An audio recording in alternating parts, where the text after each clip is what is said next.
Hey guys, it's Christina here. Hey, so I know I haven't posted in a while of my flight attendant adventures, or otherwise known as Soul in a Suitcase, but I wanted to share an experience that I had this evening. Don't mind my look right now. This is me decompressing after a long day's worth of flying from San Jose to Guadalajara to Los Angeles. Um, I had an experience today. I was the flight attendant that briefs different needs on board. I'll brief the exit rows, I'll brief the wheelchairs, and then I also brief our unaccompanied minors. So, um, Today, traveling from Guadalajara to uh, Los Angeles, I had a young girl on board, age 16.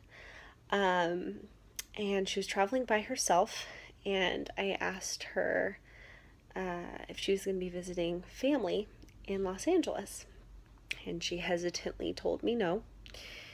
And I proceeded to ask her, well, if you're not going to visit your family, who are you going to go see? And she goes, well, it's kind of a long story. And I had two choices. I could either just be like, oh, okay, never mind, or I could ask her if she felt comfortable telling me her story. So I decided to go with asking her if she felt comfortable, and she did. So she told me that she, 3 years ago, ran away from the foster care system, and she was suffering with an addiction of drugs. And she had found out who her biological mother was.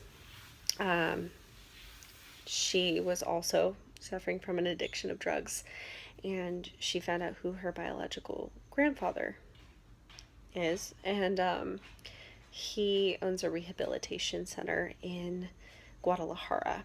So she decided to run away from the foster care system, take a bus down to Tijuana, and where then her grandfather picked her up and took her back down to Guadalajara, and she's been living there ever since.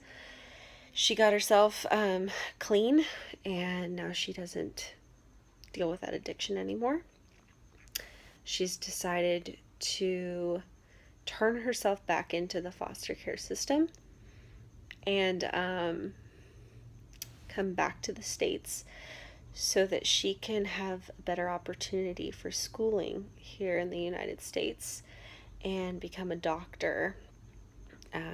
She wants people to see the harm that drugs can do to the body and educate people. And she said that she just really wants to help people because she doesn't like seeing sick people. This story will probably resonate with me the rest of my life.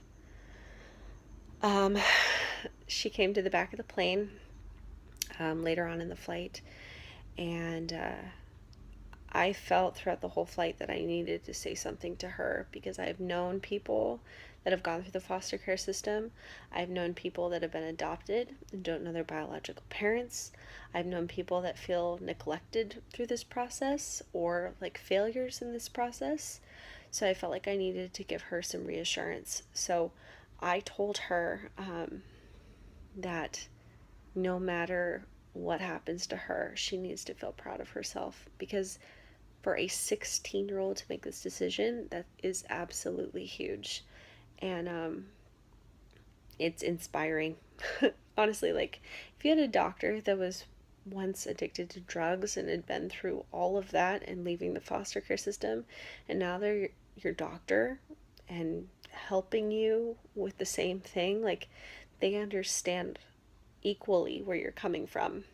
And that's just going to give her way more leverage as someone's doctor, which is really cool. Um, but I told her that she needs to be proud and that she's going to do amazing things. And she told me the biggest thing that she's scared about is failing the next family that she has. And she collapsed in my arms crying, and I gave her a really big hug, and I told her everything was going to be okay. And I told her that if she is the beautiful person that she appeared to be, that everything would be okay. And, you know, it's easy for me to say that things are going to be okay because I've always had a support system. And for somebody that doesn't have somebody holding their hand and just doing this by themselves, like, that's heavy and it's humbling. But I told her, she needs to be strong, and that at the end of the day, like, it's amazing that she's doing that. Amazing. And then I ran over and I gave her a few chocolate bars and told her that chocolate always makes women feel better and helps them from crying. So here's some chocolate. And then, yeah, so we took a bus after the flight, and we were on the same bus. We were standing across from each other, and I could see her just struggling with emotions because she knew that she had to meet her social worker. And she was like 1 second smiling and then the next crying and trying to hold her composure and then looking anxiously around. And I had this urge to give her my phone number. And so I was looking through my purse and trying to find a pen and piece of paper. And then I found a pen, but I couldn't find paper. And then we finally stopped with the shuttle. And my whole crew was like, come on, we gotta go through customs and get all of our stuff checked and our passports checked. And I looked at her and I was like, Jasmine, you'll do great. And she said, thank you. And I got off the shuttle, and I never got to give her my phone number. And I'm still kicking myself. She left a print on my heart. And definitely today was like the first time doing this job that I'm like, wow, this is why I want to do this job. These are the experiences that I need to experience to be humbled and be like, wow, my life is great. And there's a whole different world out there that I'm not experiencing, but other people are going through. And to really like think about the fact that when you talk to people, they're going through battles, and you don't know what those battles could be. You just don't know.